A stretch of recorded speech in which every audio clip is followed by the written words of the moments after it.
Alright, so I am upgrading the rear speakers in my 2000 Jeep Cherokee. I got a Christmas present from my dad. It's a new set of Infinity speakers with built-in subwoofers, which is pretty awesome. The original factory ones were a little bit dull, especially when it comes to the bass. And yeah, I just installed the driver's right-hand side one here, and now I'm going to go ahead and install the left-hand side one as well. And I'm going to document the process of how easy it is. So originally, I had anticipated this being a lot more difficult because I guess in the 1997 style Jeep Cherokees, instead of having a built-in bar back here, there's an external bar which requires a lot more work to go ahead and remove. In this case though, in the 2000 style Jeep Cherokee, it's actually really easy. You basically just pop off these speaker covers, which are held in there by these plastic clasps, and you can get that last one off there.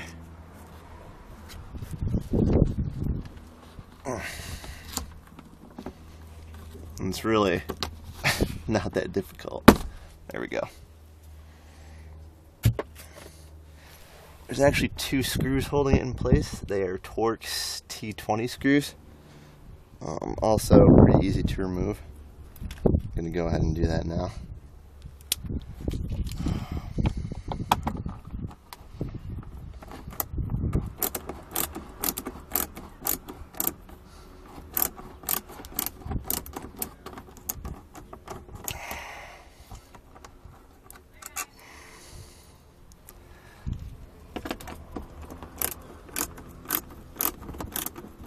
Even though the speakers I have come with 4 screw mounts, the factory ones only have 2, which is kind of interesting.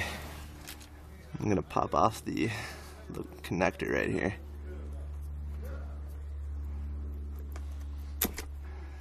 Got it. There we go. Both the old speakers are out. So for Dodge and Jeep and Chrysler, factory speakers come with a custom wire adapter. You can see right here.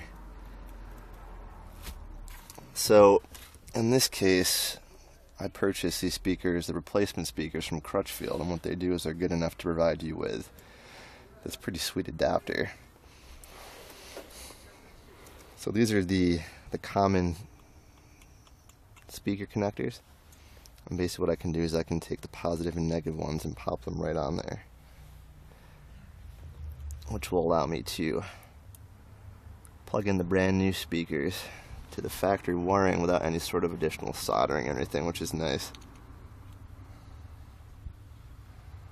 Just kind of slide right on there with friction. It's not all that difficult.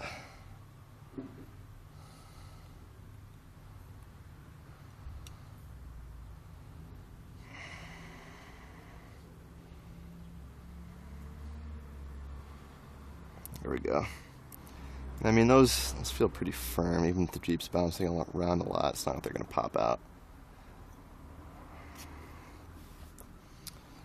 I'm going to replace the original T20 Torx screws with the ones that came with these speakers. They're just regular Phillips heads. Easier to, I guess, remove if I ever need to do any kind of maintenance on the speakers themselves.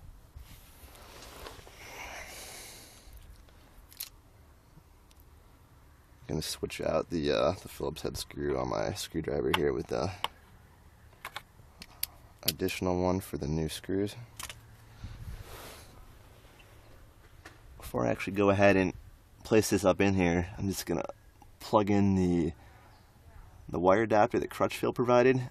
You can buy these on eBay if you're not buying straight from Crutchfield for like a couple bucks. They're pretty cheap, which is nice. Pops right on there. You hear a little click to let you know it's in. Alright. My speaker and my replacement screws, I'm going to start with the top one.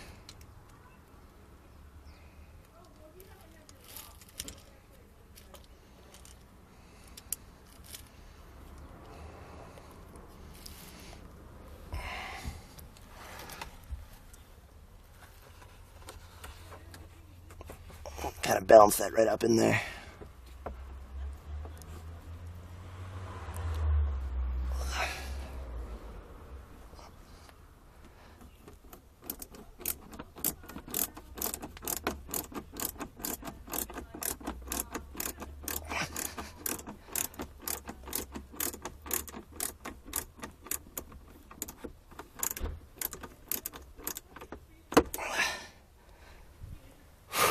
One down. I'm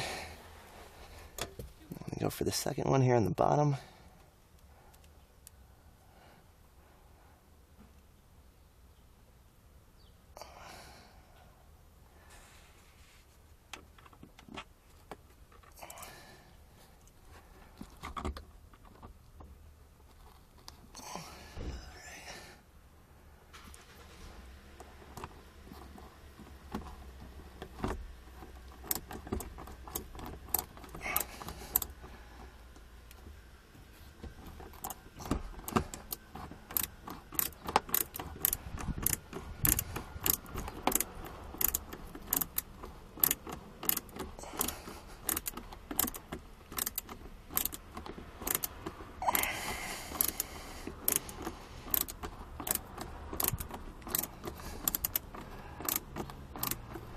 Make sure it's nice and tight there. All right. So that both screws in. The speaker itself is mounted pretty sturdy. There's this button in the center which controls an additional decibel level, which is kind of neat. I guess if you're looking for extra bass. Now I'm going to go check to make sure it actually works by turning on the stereo. If I can find my keys, which I do not have. There we go.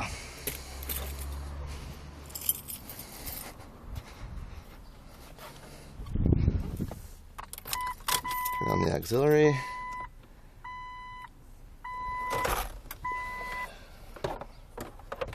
Pull out the Zune here. I'm going to put on something with some bass.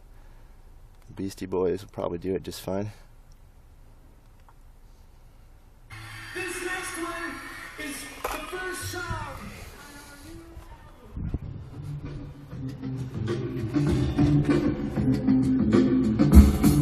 And there you have it. Some nice bass on some new Infinity speakers.